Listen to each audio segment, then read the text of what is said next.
Hello everyone. चलो आज हम डिस्कस करेंगे कि जो हमारा थर्ड पोर्शन था इसका, जो फर्स्ट हमने स्टडी किया था वो न्यूट्रिशन के बारे में था। सेकंड हमने पढ़ा था रेस्पिरेशन के बारे में, जो हमारे लाइफ प्रोसेस के अंदर बायोलॉजिकल प्रोसेस चलती रहती है उसके बारे में फर्स्ट हमने स्टडी किया। This is nutrition, second is respiration and third हमारा जो आएगा ट्रांसपोर्टेशन, कि कैसे बॉडी के अंदर हमारा ट्रांसपोर्ट होता है, कि हम ऑक्सीजन क्या करते हैं, इनहेल करते हैं एंड कार्बन डाइऑक्साइड को बाहर रीच आउट करते हैं और ऑक्सीजन को इन करते हैं। ठीक है, तो उसका जो ट्रांसपोर्ट का काम होगा वो कौन करेगा, किसके थ्रू? जो ब्लड हमारा होता है वो अदर ऑर्गन्स तक जाता है, कौन उसको प्योरीफाई करता है। ठीक है, अब देखो फर्स्ट हमारी जो चीज आती है यहाँ ट्रांसपोर्टेशन की, तो ट्रांसपोर्ट करने का काम हमारा ब्लड का होता है, जो क्या करता है अलग अलग पार्ट से ब्लड इकट्ठा होता है, जो इम्प्योर है वो कलेक्ट किया जाता है और जो प्योर है वो अदर ऑर्गन्स को दिया जाता है। अंडरस्टैंड? तो ये हमारा स्ट्रक्चर है वो है ह्यूमन हार्ट का। ह्यूमन हार्ट का मतलब है जो इसमें ट्रांसपोर्टेशन का काम है। फर्स्ट थिंग हमारी जो ट्रांसपोर्टेशन का काम है वो किसका है? ब्लड का है। तो जो ट्रांसपोर्टर हमारा बना इसके अंदर वो कौन बना? ट्रांसपोर्टर। तो ट्रांसपोर्टर हमारा कौन बना? ब्लड बना। इस ब्लड को जो प्रेशराइज करता है अदर पार्ट तक जाने के लिए वो किसका काम है? वो हार्ट का काम है। तो किसका काम बना? Pace maker. जो हार्ट होगा हमारा एक पेस, यानी कि उसको प्रेशराइज करता है हार्ट को। तो जो हार्ट है वो एक पेस मेकर का क्या करता है? काम करता है। तो जो हमारा हार्ट है वो किसका काम करता है? पेस मेकर का। This is your human heart.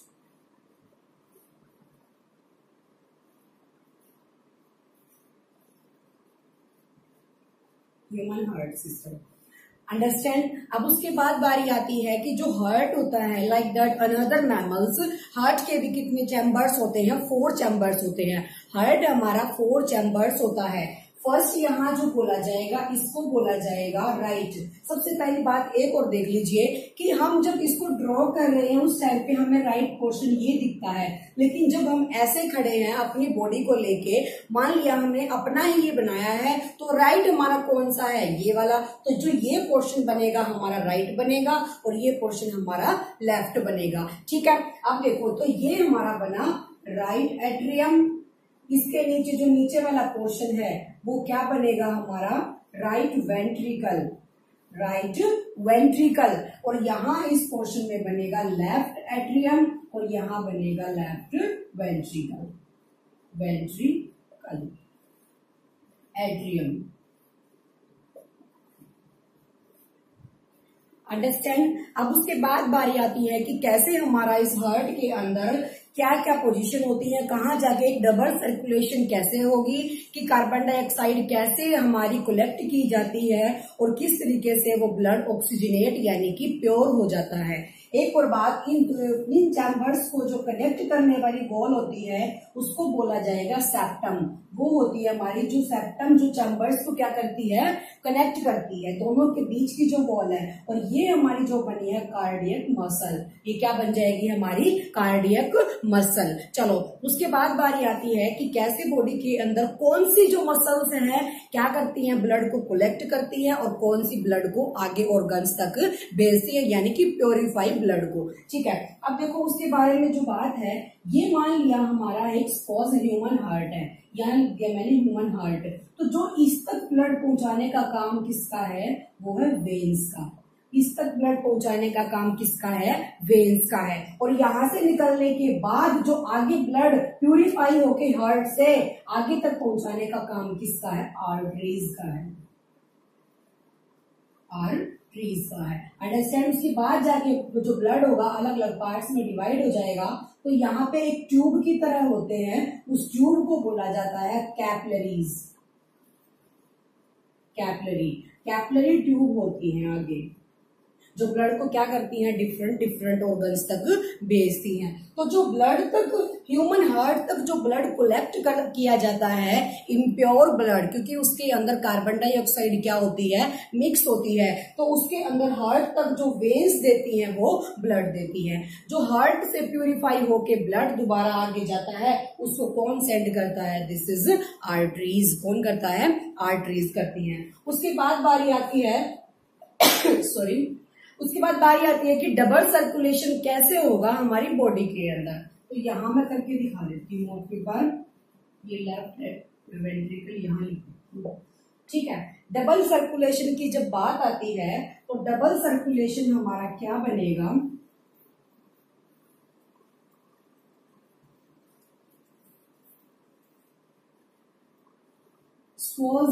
This is our heart, ठीक है। तो जो हार्ट है वो कलेक्ट करता है, हार्ट तक क्या होता है, कलेक्शन आता है किसका, इम्प्योर ब्लड का।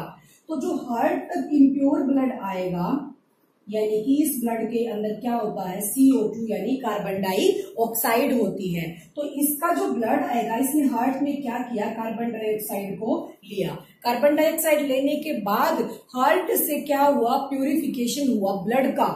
हार्ट से प्यूरिफिकेशन मान लिया ब्लड का, यहां से निकला, यहां से डीऑक्सी निकला है।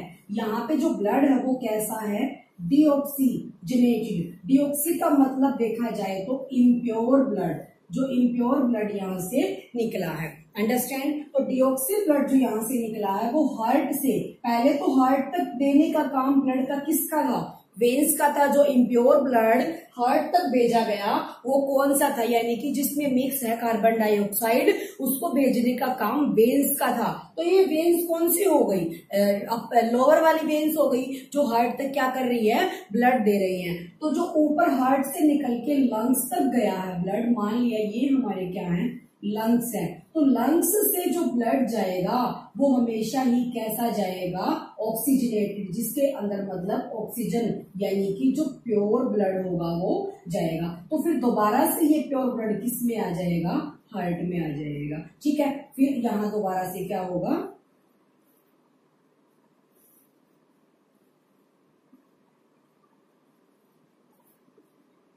तो इसको बोला जाता है डबल सर्कुलेशन। डबल सर्कुलेशन का मतलब क्या है, सबसे पहले देखो, हार्ट तक क्या हुआ, इम्प्योर ब्लड गया। हार्ट तक जो इम्प्योर ब्लड गया है उसको ले जाने का काम वेन्स का था। वेन्स लेके गए जिस ब्लड के अंदर कार्बन डाइऑक्साइड थी, हार्ट ने उसको कहाँ पहुंचा दिया, लंग्स तक पहुंचा दिया।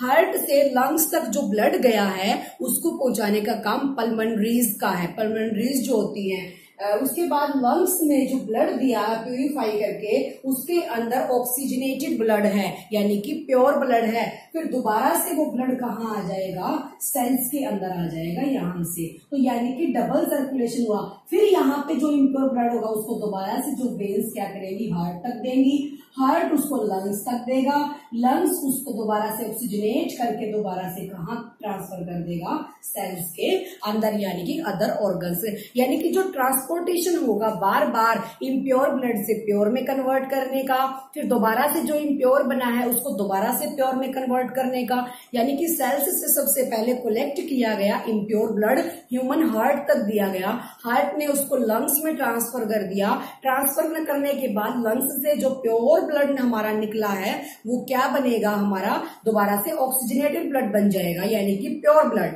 प्योर निकलने के बाद वो दोबारा से कहाँ जाके मिल गया, सेल्स के अंदर, यानी कि हार्ट के थ्रू कहाँ चला गया, सेल्स में चला गया। तो ये जो सर्कुलेशन चला है ये हमारा कौन सा सर्कुलेशन है, डबल सर्कुलेशन, जो कि हार्ट के अंदर होता है।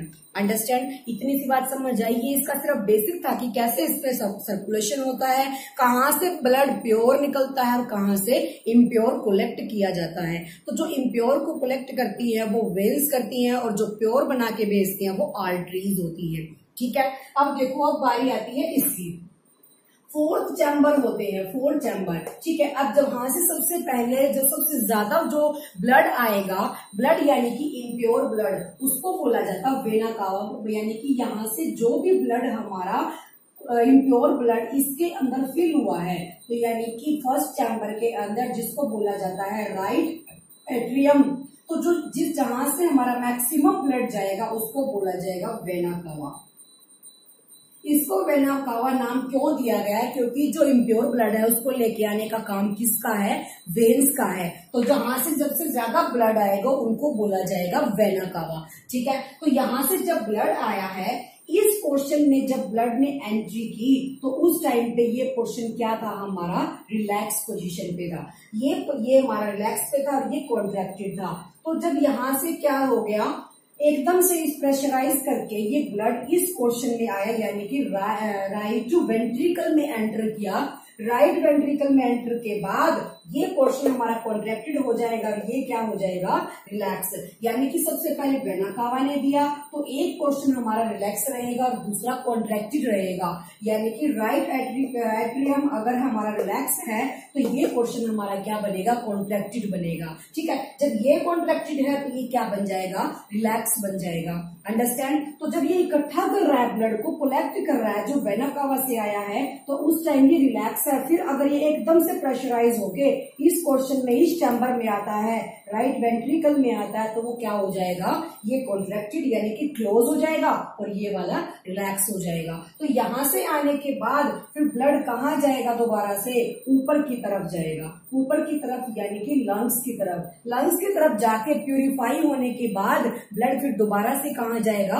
अलग अलग सेल में। तो इसी तरीके से क्या होगा, यहाँ से भी ऐसे ही ब्लड का मतलब यहाँ से रेगुलरली ब्लड ऐसे सर्कुलेट होता जाएगा। तो जिसके थ्रू जाता है ब्लड यहाँ से प्यूरिफाई होने के लिए, उसको बोला जाएगा पल्मोनरी ट्यूब। यानी कि ये पल्मोनरी होती है जिसके थ्रू ब्लड कहाँ तक जाएगा? लंग्स तक, यानी कि हार्ट तक जाएगा। हार्ट तक जाने के बाद फिर ऑक्सीजनेटेड जो ब्लड होगा वो दोबारा से कहाँ आ जाएगा? इस चैम्बर में आ जाएगा। ये चैम्बर कौन सा है? Left ventricle. इस लेफ्ट वेंट्रिकल में एंटर करने के बाद ऑक्सीजनेटेड ब्लड, देखो यहाँ से जो ब्लड आया था वो डीऑक्सीजनेटेड यानी कि इम्प्योर था, जो वेना कावा ने दिया था। तो यहाँ से जब ब्लड कहाँ गया? लंग्स तक गया। तो लंग्स ने उस ब्लड को ऑक्सीजनेटेड यानी कि प्योर कर दिया। प्योर करके जो ब्लड निकलेगा उसका काम आर्टरीज का होता है। सारी आर्टरीज क्या करती है? प्योर ब्लड लेती है और डिफरेंट ऑर्गन्स तक भेजती हैं। लेकिन सिर्फ एक पल्मोनरी आर्टरी ऐसी होती है जो इम्प्योर ब्लड को लंग्स तक देती है। सिर्फ पल्मोनरी आर्टरी ऐसी होती है जो इम्प्योर ब्लड को लंग्स तक देती है। तो पल्मोनरी आर्टरी का जो काम है वो इस जो हमारा यहाँ से डीऑक्सीजनेटेड ब्लड निकला है उसको लंग्स तक भेजने का। लंग्स में ऑक्सीजनेट होके वो ब्लड प्योर होके कहाँ आ गया? इस चैम्बर में, जिसको बोला गया था left ventricle. Left ventricle blood बोला गया था, सॉरी चैम्बर बोला गया था। तो इस चैम्बर में आने के बाद जब ये चैम्बर ब्लड को कलेक्ट कर रहा है तो ये रिलैक्स है और ये हमारा कॉन्ट्रैक्टेड है। लेकिन जब प्रेशराइज होने के बाद, जब ये कम्प्लीटली फिल हो गया तो प्रेशराइज होने के बाद ब्लड ने इस चैम्बर में क्या किया? इस चैम्बर में आ गया। इस चैम्बर में एंट्री के बाद इसको बोला गया है left ventricle. This is left atrium, sorry atrium, not ventricle, this is atrium, ये लेफ्ट वेंट्रिकल। ठीक है, तो ये हमारा क्या बना? ऊपर वाला जो अपर पोर्शन है right atrium and left atrium, this is right ventricle and left ventricle. तो इस चैम्बर, थर्ड चैम्बर यानी कि यहाँ से दो चैम्बर तो ये हो गए जहां से इम्प्योर ब्लड आया, उन्होंने लंग्स को दिया। लंग्स के बाद लेफ्ट एट्रियम में ब्लड आया ऑक्सीजनेट होके, तो यहाँ क्या बन गया हमारा? इस चैम्बर में एंटर कर गया जिसको लेफ्ट वेंट्रिकल बोला गया। लेफ्ट वेंट्रिकल में एंटर करने के बाद फिर दोबारा से ब्लड कहाँ चला जाएगा? ऑल सेल्स के अंदर चला जाएगा, यानी कि डिफरेंट पार्ट्स में चला जाएगा। तो दोबारा से एक बार और देख लो इसको। जो कार्डियक मसल होती है उसका क्या काम होता है? क्योंकि ब्लड क्या होता है? ज्यादा प्रेशराइज होता है। प्रेशराइज होने की वजह से ताकि वो सेल्स के सारे पार्ट्स में क्या हो सके? जा सके। ठीक है, अब देखो दोबारा से, ये हमारा जो वेना कावा है इसने क्या किया? First of all human heart is fourth chamber. First is right atrium and left atrium and right ventricle and left ventricle, यानी कि चार chamber, fourth chamber. Other mammals का भी मोस्टली जो क्या होगा? हमारा फोर्थ चैम्बर होगा। ठीक है, तो उसके बाद जो हमारा बनेगा, वेना कावा ने इम्प्योर ब्लड दिया फर्स्ट चैम्बर को, तो फर्स्ट चैम्बर हमारा रिलैक्स है तो सेकंड चैम्बर हमारा कॉन्ट्रैक्टेड है। तो तो यहाँ ब्लड एंटर करने के बाद ये कॉन्ट्रैक्टेड हो गया, ये क्या हो गया, रिलैक्स हो गया। इसने इम्प्योर ब्लड लंग्स तक दिया, जो मैंने यहाँ बताया था तुम्हें, इसने ह्यूमन हार्ट ने क्या दिया, लंग्स तक ब्लड दिया। लंग्स तक देने के बाद वो दोबारा से क्या हो गया, ऑक्सीजनेट होके जब यहाँ से आया था जिसके अंदर ऑक्सीजन ऐड थी, तो ये ब्लड हमारा कैसा है, ऑक्सीजनेटेड ब्लड है। ऑक्सीजनेटेड यानी कि प्योर ब्लड है। प्योर ब्लड ने जब यहाँ एंट्री की तो ये यहाँ से ये रिलैक्स है, तो ये कॉन्ट्रैक्टेड, जब ये कॉन्ट्रैक्टेड हो जाएगा तो ये क्या हो जाएगा, रिलैक्स। मतलब अगर देखा जाए तो ये पोर्शन एक टाइम पे क्या होते हैं, रिलैक्स होते हैं, और ये पोर्शन तब उस टाइम पे कॉन्ट्रैक्टेड होते हैं। तो जो ये पोर्शन है ये इसके साथ, यानी कि लेफ्ट एट्रियम राइट वेंट्रिकल के साथ सेम पोजीशन पे होता है, और ये पोर्शन इस पोर्शन के साथ। जब ये दोनों कॉन्ट्रैक्टेड, ये दोनों रिलैक्स, जब ये दोनों कॉन्ट्रैक्टेड, ये दोनों रिलैक्स पोजीशन पे, ठीक है। तो यहाँ से जो प्योर ब्लड आया उसने इसके अंदर एंट्री की, फिर वहां से क्या हो जाएगा, वो अदर सेल्स के अंदर चला जाएगा। अंडरस्टैंड, ये था सर्कुलेशन जो ब्लड का यानी कि प्योर ब्लड का होता है। फर्स्ट ऑफ ऑल एक चीज ध्यान रखनी है, सबसे पहले जो बेसिक बातें हैं, इम्प्योर ब्लड को लाने का काम वेन्स का होता है, प्योर बनाने का काम लंग्स से निकल के जब जाती है वो आर्टरीज होती है। सिंगल एक पल्मोनरी आर्टरी ऐसी होती है जो इम्प्योर ब्लड को लंग्स तक भेजती है। बाकी सारी आर्टरीज क्या करती हैं, जो मैंने आपको बताया था कि यहाँ से मान लिया ये हमारा लंग्स है, तो यहाँ से निकलने के बाद जो काम होगा वो आर्टरीज का होगा, और इस तक भेजने का काम किसका होता है, वेन्स का होता है। तो जो इम्प्योर ब्लड लाती हैं वो वेन्स लाती हैं, और जो प्योर ब्लड को अदर ऑर्गन्स तक सेंड करती हैं वो आर्टरीज करती है, ठीक है। और ये था हमारा डबल सर्कुलेशन जो ब्लड के अंदर होता है, ऑक्सीजनेटेड और डीऑक्सीजनेटेड ब्लड को लेके। अब इसके अंदर एक और पॉइंट आता है कि जब प्रेशर हाई होता है उस टाइप पे सिस्टोल कंडीशन पे, उसको सिस्टोल कंडीशन बोला गया है, यानी कि जब लेफ्ट एट्रियम रिलैक्स होगा, जब लेफ्ट एट्रियम रिलैक्स होगा तो इसका जो चैम्बर है वो प्रेशराइज होगा, क्योंकि इसके अंदर ब्लड क्या हो रहा है, कलेक्ट हो रहा है, तो प्रेशराइज होगा। तो वो जो हाई प्रेशर बनेगा वो कितना बनेगा, एक सिंपल ह्यूमन हार्ट का, तो वो बनेगा 120 ऑफ मर्क्यूरी, यानी कि सिस्टोल कंडीशन पे हाई जब बनेगा, सिस्टोल कंडीशन का मतलब होता है कि जब हमारा लेफ्ट एट्रियम क्या है, रिलैक्स है, जब हमारा लेफ्ट एट्रियम क्या है, रिलैक्स पोजीशन पे है। रिलैक्स पोजीशन पे कोई भी चैम्बर जब है, इसका मतलब उसके अंदर क्या हो रहा है, ब्लड बिल्कुल वहां पे कलेक्शन हो गया है सारे ब्लड का, तभी वो रिलैक्स पे है, ठीक है। फिर लोअर की बात आती है कि लोअर कितना होगा, जब ये वाला पोर्शन कॉन्ट्रैक्टेड हो जाएगा। अपर वाला पोर्शन अगर कॉन्ट्रैक्टेड हो गया, इसका मतलब इसने ब्लड को नीचे वाले में दे दिया जब ये कॉन्ट्रैक्टेड है, तो जब ये कॉन्ट्रैक्टेड यानी कि लोअर प्रेशर हो जाएगा, तो वो हमारा कितना बनेगा, 80 बन जाएगा, किसका, मर्क्यूरी का। तो ये तब होता है जब हमारा लेफ्ट एट्रियम क्या हो जाए, कॉन्ट्रैक्टेड हो जाए। अंडरस्टैंड। तो ये था हमारा कि हमारा जो हाई प्रेशर होगा वो 120 होगा नॉर्मल। ये नॉर्मल की बात है, नॉट हाई। हाई पे मतलब हाई पे जब नॉर्मल होगा तो 120 मर्क्यूरी का, जब मर्क्यूरी यानी कि जिसपे स्फेग्नोमीटर जिससे तुम क्या करते हो, मेजर करते हो, ठीक है। उसके बाद सिस्टोल कंडीशन पे, सिस्टोल कंडीशन मतलब जब प्रेशराइज होता है अपर चैम्बर, ठीक है। उसके बाद जब ये रिलैक्स पोजीशन पे आ जाएगा, कॉन्ट्रैक्टेड रिलैक्स पोजीशन पे जब लेफ्ट एट्रियम होगा तो 120 आपका क्या होगा, उसका अपर प्रेशर होगा। तो जब ये क्या हो जाएगा, कॉन्ट्रैक्टेड पे आ जाएगा, यानी कि ब्लड इसमें एंटर कर जाएगा, तो वो कितना होगा, 80। यानी कि जब ये कॉन्ट्रैक्टेड पोजीशन पे है तो 80, और जब ये उस पे रिलैक्स पे है तो 120। तो ये बनता है एक नॉर्मल ह्यूमन का ब्लड प्रेशर। अंडरस्टैंड। तो ये है आपका ट्रांसपोर्टेशन का काम किसने कब किया और कहां से ऑक्सीजनेट हुआ, कहां से निकला। Understand. Thank you so much.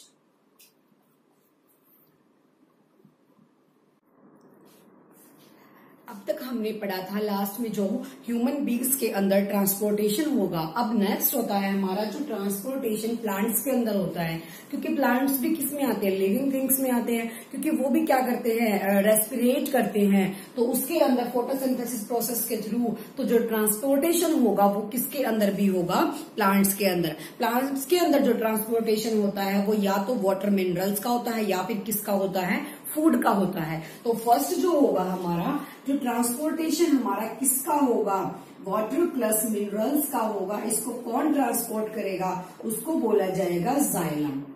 और जो हमारा फूड का ट्रांसपोर्टेशन करता है उसको बोला जाएगा फ्लोएम। फ्लोएम। तो इसके अंदर जो जो ट्रांसपोर्टेशन हुआ, अब जो वाटर और मिनरल्स होते हैं वो किस तरीके से ट्रांसपोर्ट होते हैं और जो फूड होता है वो किस तरीके से।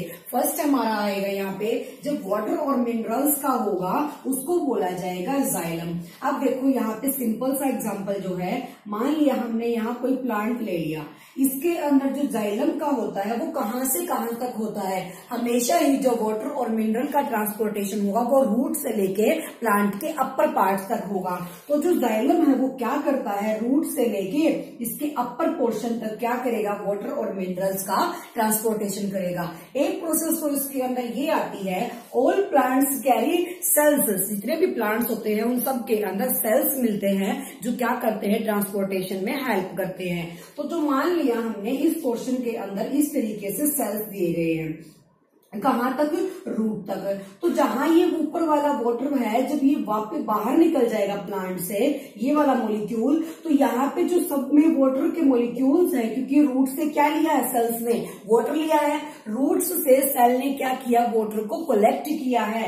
तो जब ये वाला खाली हो जाएगा, एम्प्टी हो जाएगा, तो ये वाला वाटर मॉलिक्यूल इसके अंदर ट्रांसफर हो जाएगा, ये वाली वैकेंसी यहाँ खाली होने के बाद ये इसमें। तो इस तरीके से इन सब का क्या होता जाएगा, शिफ्टिंग होती जाएगी किसकी, वाटर के मॉलिक्यूल्स की। तो एक तो ये प्रोसेस था कि सेल्स के थ्रू क्या होता है, रूट से लेके अपर पार्ट तक हमारा वाटर क्या होगा, ट्रांसफर्ड होता जाएगा। ठीक है। अब उसके अंदर एक और बात आती है, ये तो इसको तो बोला जाएगा ट्रांसपीरेशन। ये प्रोसेस हमारी होगी ट्रांसपीरेशन। ट्रांसपीरेशन। एक और प्रोसेस जो हमारी होती है इसके अंदर, उसको बोला जाता है root pressure. Root pressure. Root pressure का मतलब क्या होता है, मान लिया किसी भी प्लांट्स के ये रूट गिवन है, रूट्स हो गए। अब यहाँ पे रूट्स के अंदर सॉल्यूशन होता है वाटर्स का और मिनरल्स का। यहाँ भी रूट के जो इस क्वेश्चन में भी सॉल्यूशन होगा रूट का, सॉरी वाटर का और मिनरल का। यहाँ भी क्या होगा, वाटर का और मिनरल का होगा। मैंने आपको न्यूट्रिशन वाले टॉपिक में बताया था कि जहाँ पे एनर्जी स्टोर की जाती है वो एटीपी होता है। तो प्लांट्स भी अपनी एनर्जी यूज करते हैं। तो जो प्लांट्स में अपनी एनर्जी स्टोर की गई होती है एटीपी के थ्रू, मतलब एटीपी जो स्टोर्ड है उसकी, एटीपी के अंदर एनर्जी स्टोर्ड है। तो जो इन्होंने क्या किया, यहाँ से प्लांट्स ने अपनी एटीपी को यूज करके यहाँ से क्या कर लिया, ट्रांसपोर्ट कर लिया किसका, मिनरल्स का।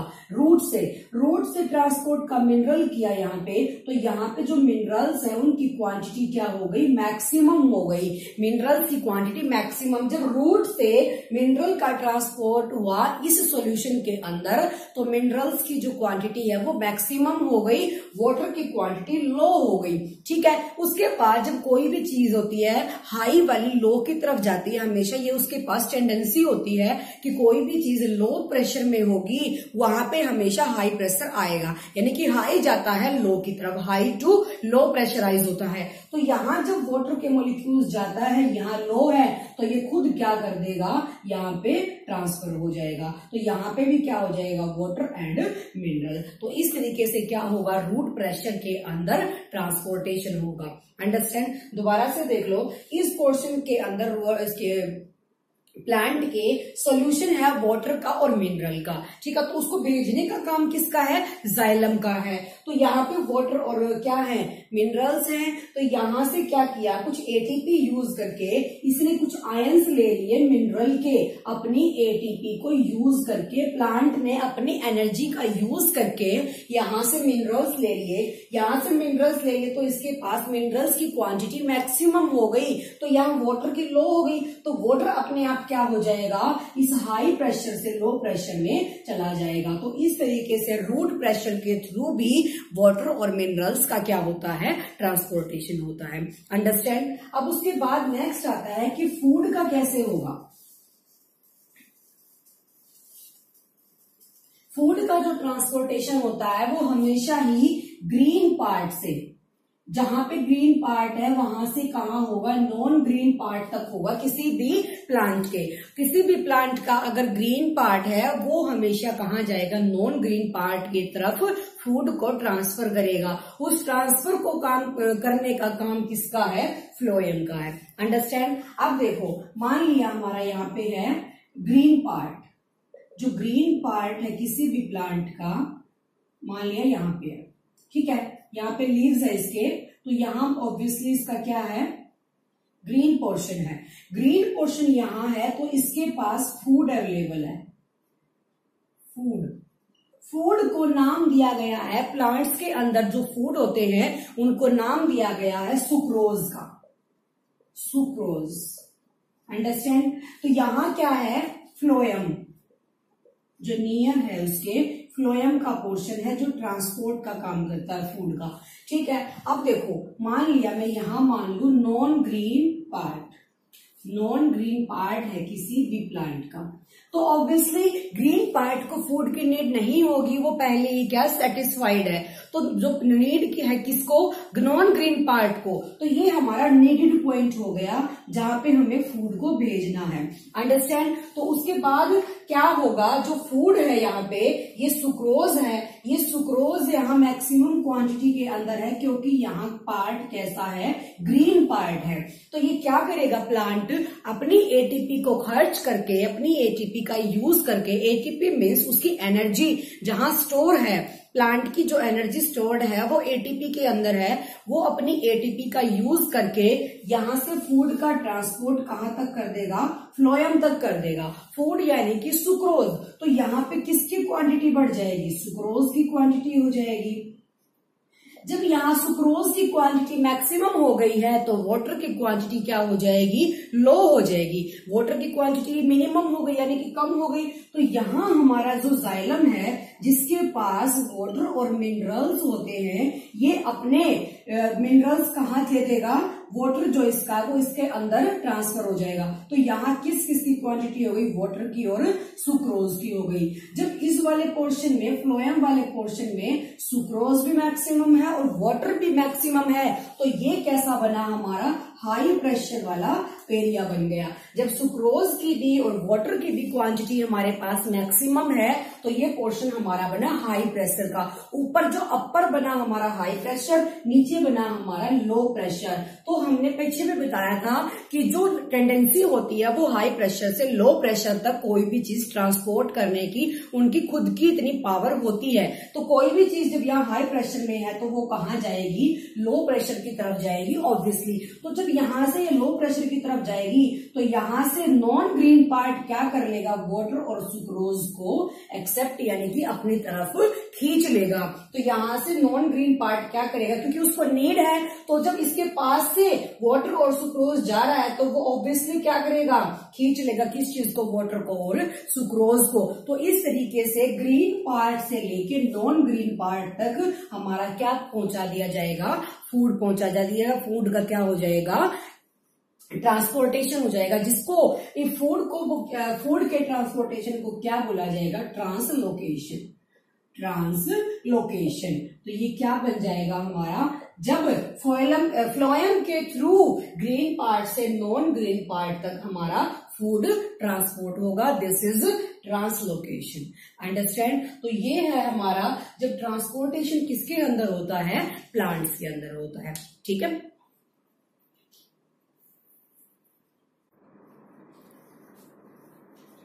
लास्ट टॉपिक हमने स्टडी किया है ट्रांसपोर्टेशन के बारे में। अब इसका जो फोर्थ पार्ट हमारा लास्ट आता है बायोलॉजिकल प्रोसेस का, वो आता है एक्सक्रिएशन।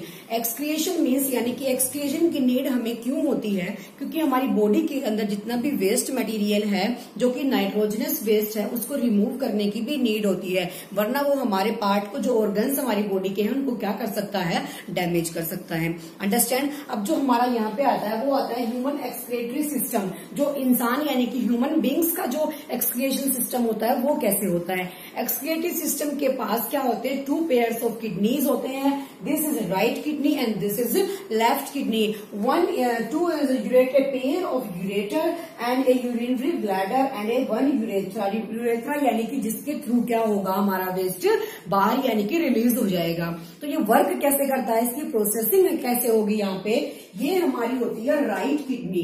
राइट किडनी हमेशा छोटी होती है लेफ्ट से, एक ऊपर होती है थोड़ी सी नीचे होती है, क्योंकि राइट किडनी का जो अपर पोर्शन है वहां पे हमारा लीवर वाला ऑर्गन भी वहां पे स्टेबल होता है। तो जो राइट किडनी है ये होते हैं हमारे रेनल आर्टरियम, यानी कि जो काम करते हैं किसका, प्रोसेसिंग का, कि जो इम्प्योर चीजें हमारी इम्प्योर सब्सटेंसेस होते हैं उनको पास कराने का। तो जो किडनी होती है, किडनी क्या वर्क करती है, kidney is the filtration unit. जो हमारी बॉडी के अंदर जितना भी वेस्ट मटेरियल होता है उसको किसके फिल्ट्रेट करने के लिए, फिल्ट्रेशन का काम कौन करेगा, किडनी करेगी। अब वर्किंग कैसे होगी, रेनल आर्टरीज की थ्रू हमारा क्या आएगा, जो वेस्ट है वो इसके अंदर एंटर कर जाएगा। उसके बाद वो कहाँ जाएगा, किडनी के अंदर। किडनी के अंदर जाने के बाद जब ये फिल्टर हो जाएगा तो जो वेस्ट बचा है वो इनके थ्रू कहाँ चला जाएगा, ब्लैडर यानी कि यूरिन ब्लैडर के अंदर। अब इम्पोर्टेंट क्वेश्चन यहाँ अराइज होता है कि हमें यूरिन को produce, how urine is produced, कैसे हमारा यूरिन प्रोड्यूस्ड हुआ और किस प्रोसेस के थ्रू हमें यूरिन को बनाने की नीड हुई। सबसे पहली चीज, जो वेस्ट मटेरियल हमारी बॉडीज के अंदर होते हैं उनको रिमूव करने के लिए हमें यूरिन को प्रोड्यूस कराना पड़ा। अब यूरिन प्रोड्यूस कहाँ हुआ, किडनीज के अंदर, क्योंकि किडनी ने जितना भी हमारा बॉडी के अंदर मटेरियल है उसको फिल्टर किया, हमारे ब्लड को फिल्टर करने की नीड। जैसे हमने किडनी के अंदर जैसे कोई भी चीज, लंग्स के अंदर सबसे पहली बात, जैसे लंग्स ने क्या किया था, CO2 वाले ब्लड को O2 यानी कि ऑक्सीजनेटेड ब्लड में क्या कर दिया था, कन्वर्ट कर दिया था, यानी कि इम्प्योर से प्योर में लंग्स ने किया था। उस ऐसे तरीके से ही जो किडनी होती हैं वो इम्प्योर मटेरियल को अलग कर देगी और प्योर को अलग, यानी कि एक फिल्ट्रेशन यूनिट का, एक फिल्टर्ड का जो काम करती है वो किडनी करती है। तो यहां से भी ऐसे ही सेम प्रोसेस होगा। यहां निकलने के बाद फिर हमारा जो ब्लड, ये जो मटेरियल है वो जो वेस्ट होगा वो यहां से कहां एंटर कर जाएगा, यूरिन ब्लैडर के अंदर। जब यूरिन ब्लैडर के अंदर प्रेशराइज एक्सपेंड होगा तो वो यूरेथ्रा के थ्रू क्या हो जाएगा, बाहर निकल जाएगा। अंडरस्टैंड। तो जो यहाँ पे किडनी का मेन फंक्शन है वो फिल्ट्रेशन यूनिट का है। जितना भी हमारा वेस्ट मटेरियल है, वेस्ट सब्सटेंसेस हैं, जो नाइट्रोजनियस वेस्ट है वो निकालने की नीड होती है, वरना वो हमारे ऑर्गन्स को डैमेज कर देगा। जो उनको निकालने की नीड है वो किसकी है, किडनीज की है। किडनी फिल्ट्रेशन यूनिट का क्या करती है, काम करती है। ये है रेनल आर्टरियम, जब क्या करते हैं, पास करते हैं किसको, वेस्ट को, और आगे क्या, इम्प्योर यानी कि प्योर करने के लिए। ठीक है। अब इसने जैसे ये काम किया, अब वो डिपेंड किस पे होती है, kidneys have large number of filtration unit, this is called nephrons.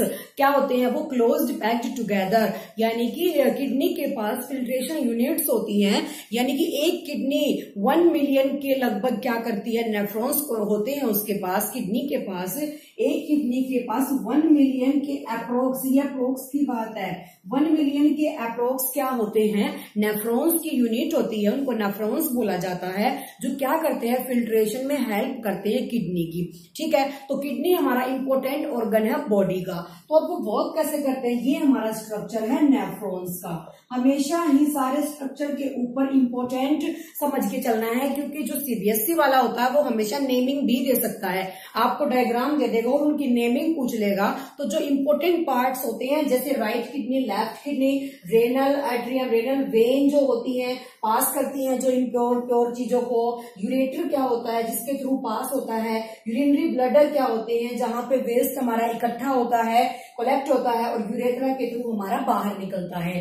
तो जो फिल्ट्रेशन यूनिट के अंदर मैंने बताया, अपने पॉइंट पे आते हैं, जो फिल्ट्रेशन यूनिट के अंदर बताया मैंने, बहुत सारी मैक्सिमम क्वांटिटी के अंदर नेफ्रॉन्स होते हैं जो हेल्प करते हैं किडनी की, किसके लिए, फिल्ट्रेशन के लिए। यानी कि जिस तरीके से हम ब्लड को प्यूरिफाई कर रहे थे लंग्स के थ्रू, उसी तरीके से यहाँ जो बॉडी के अंदर इंपोर्टेंट जो चीजें हैं, मिनरल्स है हमारी बॉडी के लिए, वो अलग हो जाए और जितना भी वेस्ट है वो अलग हो जाए। इंपोर्टेंट का मतलब है जैसे तुम्हारे पास एमिनो एसिड है, सॉल्ट है, मेजर अमाउंट के अंदर जो वाटर है वो हमारी बॉडी एब्जॉर्ब कर ले और जितना भी वेस्ट है जो बॉडी के लिए क्या है डेंजरस है वो रिमूव हो जाए। तो यहाँ जो नेफ्रॉन्स होते हैं वो ऐसे सी शेप का हमारा जो नेफ्रॉन बनेगा, इस पोर्शन को बोला जाएगा बोवेन्स कैप्सूल। ये पोर्शन जो हमारा बना हुआ जो कलेक्ट करता है, ठीक है, जिसके एंट्री जहां से एंट्री होती है वेस्ट की हमारी। अब उसके बाद ये इस पाइप की तरह बना होगा, इस पाइप को यहाँ बोला जाएगा हैनल्स लूप, क्योंकि ये हमारा प्रॉपरली यू शेप्ड होता है। यहाँ से क्रॉस करने के बाद जो ये अलग से पोर्शन बच गया, यहाँ हमारा सारा क्या हो जाएगा वेस्ट निकल जाएगा। जब ये वेस्ट कहाँ एंटर कर जाता है फिर यूरिनरी ब्लैडर के अंदर, तो अब इसको क्या बोला जाएगा, ये हमारी जो पतली पतली कैपिलरीज होती हैं इसको बोला जाएगा एफरेंट कैपिलरी। जो क्या करती है एफरेंट कैपिलरी, हमारा जो इम्प्योर यानी कि जो वेस्ट है उसको लाने का काम किसका होता है, एफरेंट कैपिलरी का। एफरेंट कैपिलरी ट्यूब ने यहाँ पे वेस्ट को सेंड किया। अब इसको कलेक्ट किया किसने, इस ट्यूब ने, जो कि नैरो होती है। ये होती है हमारी ब्रॉड हमेशा और ये नैरो होगी। ये नैरो होगी कोई भी चीज तो उसमें प्रेशर क्या होगा, मैक्सिमम होगा। तो इस चीज के अंदर प्रेशर बहुत ज्यादा अराइज हो जाता है इस पोर्शन में, तो वो कहाँ पे कर देगा, ये कलेक्ट कर लेगा उस चीज को, उस वेस्ट को। उसके बाद जब वेस्ट यहाँ से क्रॉस होने के बाद यहाँ से जाएगा, यहाँ से निकल के अब इस वेस्ट के अंदर इंपॉर्टेंट चीजें यानी कि एमिनो एसिड जो आपको प्रोटीन से मिला है, ग्लूकोज वगैरह जो भी हमारे होते हैं, ग्लूकोज कार्बोहाइड्रेट्स से आपको जो मिला न्यूट्रिशन के अंदर पढ़ा था, अब वो भी इसके साथ मिक्स होके चला जाता है, सोल्ट भी और अमाउंट ऑफ वाटर भी। तो मिक्स होके चला ना जाए यानी कि रिलीज ना हो जाए, उस चीज के लिए भी इसकी एक इम्पोर्टेंट चीज है, इसमें ऐसे ये बने होते हैं ट्यूब्स के अंदर। तो ये ट्यूब के अंदर क्या करते हैं, जितने भी इम्पोर्टेंट मिनरल्स हमारी बॉडी के होते हैं वो उनको रीअब्सॉर्ब कर लेती है। तो रीअब्सॉर्प्शन का काम कौन करेगा, यहाँ पे ये चीजें करेंगी। ये क्या करती हैं, हमारी बॉडी के अंदर जो सोल्ट है, जो एमिनो एसिड है, इन चीजों को रीअब्सॉर्ब कर लेगी। क्या कर लेगी, रीअब्सॉर्ब कर लेगी। जो वेस्ट के साथ उसको बाहर नहीं निकलने देती, लेकिन जो डिसॉल्व्ड वाटर होता है वो वेस्ट के साथ बाहर निकल जाता है। तो यहां से जब वेस्ट ने एंट्री की, कलेक्ट किया इस ट्यूब ने, जिसको इफेरेंट बोलते हैं। इफेरेंट जो कलेक्ट करती है दिस इज इफेरेंट, एंड जो सेंड करती है दिस इज एफेरेंट। एफेरेंट यहाँ कलेक्ट किया, फिर उसके बाद इसने यहाँ से एंट्री की। जो हमारी बॉडी के लिए इंपॉर्टेंट होता है वो इस ट्यूब ने क्या कर लिया, एब्जॉर्ब कर लिया, रीएब्जॉर्ब कर लिया। यहाँ से जाने के बाद, इस लूप से जाने के बाद, क्रॉस होने के बाद इस पोर्शन के अंदर हमारा जितना भी वेस्ट होगा वो चला जाएगा। इस पोर्शन का मतलब है ये काम किया नेफ्रॉन ने हमारी बॉडी के अंदर। तो ये काम जो वेस्ट है वो किसके अंदर कलेक्ट होगा, यूरिनरी ब्लैडर के अंदर। तो यहाँ पे जब क्या पड़ेगा, प्रेशराइज होगा, तो वो यूरेथ्रा के थ्रू जो वेस्ट होगा हमारा वो बाहर निकल जाएगा। ठीक है, ये प्रोसेस थी। एक बार और देख लो, this is right kidney, left kidney.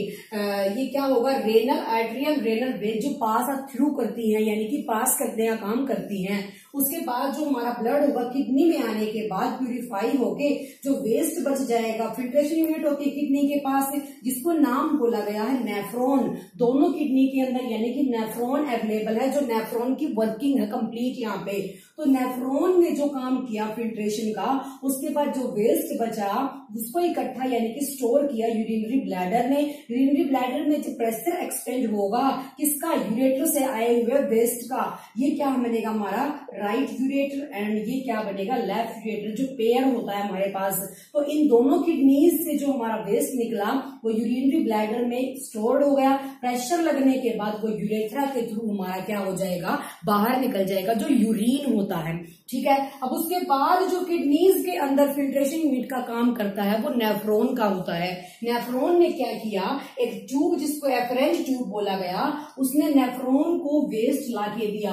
यहां से जिसने कलेक्ट किया वो एफरेंट ट्यूब ने किया। ये यहाँ से पास आउट होके जब गया है तो जो इम्पोर्टेंट मिनरल्स होते हैं, amino acid like salt and major amount of water, जो एक्स्ट्रा वाटर है वो रीअब्सॉर्ब कर लिया गया, और जो वेस्ट है वो सारा यहाँ से निकल के इस पोर्शन में इकट्ठा हो गया। ठीक है, तो जो यहाँ पे इकट्ठा हुआ उसको बोला गया यूरिनरी ब्लैडर, और जिसके थ्रू बाहर निकला वो होगा हमारा यूरेथ्रा।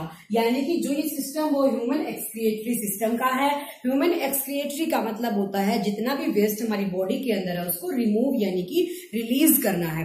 अंडरस्टैंड। अब ये तो बात थी ह्यूमंस की। उसके बाद बारी आती है, हमने प्लांट्स को भी साथ साथ स्टडी किया है, जो रेस्पिरेशन है प्लांट्स में कैसे होगा, न्यूट्रिशन प्लांट्स में कैसे होगा, ट्रांसपोर्टेशन प्लांट्स में कैसे होगा। अब प्लांट्स में एक्सक्रिएशन भी तो होना लाजमी है, क्योंकि क्या करता है वो जितना भी, जैसे प्लांट्स का सिंपल वे है कि कोई भी उसके अंदर ड्राई लीव्स जो उसके गिर रहे हैं नीचे वो एक्सक्रिएट कर रहा है अपने, उसके लिए वो वेस्टेज है तो वो एक्सक्रिएट कर रहा है। वो कार्बन डाइऑक्साइड को गेन करता है और ऑक्सीजन को लूज करता है, तो जो ऑक्सीजन वो लूज कर रहा है वो उसके लिए वेस्ट है। This is called excretion. तो प्लांट्स भी क्या करते हैं, एक्सक्रिएट करते हैं, उनके लिए जो वेस्ट चीजें होती है वो रिमूव कर देते हैं।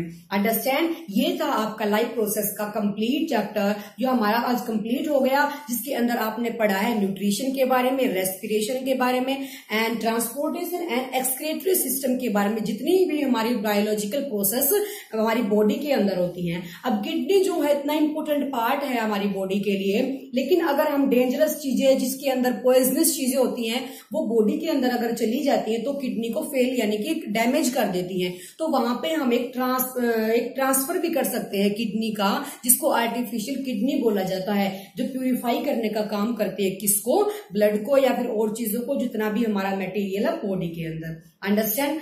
ये आपका चैप्टर कंप्लीट हो गया। Thank you for watching. Thank you so much.